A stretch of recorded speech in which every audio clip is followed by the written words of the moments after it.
Grand Rising Kings and Queens. So today I'm going to teach you something very, very powerful that I use on a day-to-day, which helps me navigate this whole realm and existence freely, effortlessly, and in a state of flow and non-attachment. So when you're walking around, right? Walk around in something I like to call tourist mode. When you're on holiday, right? You walk around freely, you don't care what you've got on, you wear the bummiest t-shirts and shorts and flip-flops, you don't care. Why?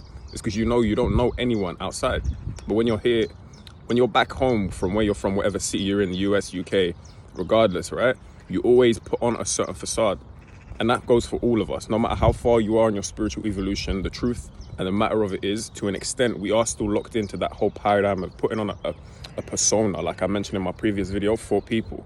And that's all good and well, because once you realize it's just a mask and it's not you, that's your key to freedom. And therefore you can just play it without being attached. So going back to what I'm saying, when you're walking around in tourist mode, you're seeing everything in a heightened state of consciousness because you're seeing it as novel, you're seeing it as new, you're walking around like, wow, you're paying attention.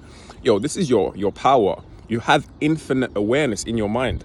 The only reason you're suffering is because that infinite awareness is working against you. You're focusing on things that you have to remember. Thoughts are power, thoughts are frequency, thoughts are energy. So even if I willingly or unwillingly, consciously or unconsciously, I'm thinking it, I'm embodying it, that becomes my reality. So there's your power. It might sound like a bad thing, but that's your power. You got to just flip that on its head, like I always say, and just embody your greatness. That's what I do every day. I'm playing GTA every day. I am great. I am powerful. I am radiant. I attract health, wealth, prosperity, good luck, good fortune on a daily basis in increasing amounts from multiple sources. Yo, embody your shit. And like really, when you're spitting your affirmations, don't make it robotic. And I know it's easier said than done, but that comes with time. You have to allow it to become a part of you. So those of you on your spiritual ascension will understand that everything is frequency. Like everything is frequency. Everything is a beautiful mathematical harmonious balance of frequencies, and you can either play that to your advantage or you can allow it to trip you up. Like no one has a gun to your head and telling you to do stupid shit. And that's where I always thought to myself, yo, we live in such a world designed for our destruction, but you still have the choice to say no. And I'm not saying I'm perfect, by all means. Like I fuck up all the time. Like this is you got to remember, people who are spiritually inclined, people who have been here for like hundreds and hundreds of lifetimes, we have the most karma. We have the most shit to work through. More often than not, we incarnate into dysfunctional families in which it's shit.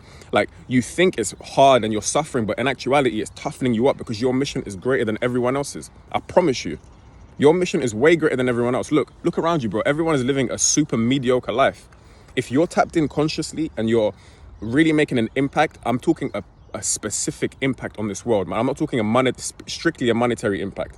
I'm talking an impact where you have a presence when you walk into the room. People conversate with you. You uplift people through your words and your presence and your energy and your non-attachment to this world, because you're not too strongly identified with making yourself feel good. So in essence, you're just deeply rooted in helping other people see the light in themselves. And that's what it's all about. So people, back to tourist mode. I know we've gone a little bit up and down, but that's just me. I like to give you the full context of what I'm saying. Yeah. Just walk around freely in that flow state. Imagine yourself on holiday and just use your awareness to see everything novel. Go through ways. Like if you're like myself, I like to walk everywhere because I'm really playing GTA, right? I'll go through ways I haven't been before, allowing my awareness, my focus, my brain, my consciousness to experience something different. And therefore I'm going to experience, embody a different reality. You have to switch it up. Don't keep doing the same shit over and over and over and over. Don't keep thinking the same shit over and over. Like you have the power within you. The mirror cannot smile before you smile. You smile, the mirror smiles. You smile, your whole reality starts to change. All right, guys, my hand is getting a little bit tired now. It's been about, 5 minutes? Have a lovely day, implement this practice, and watch your whole life change. It's been your boy Damien, and I'm out. Peace.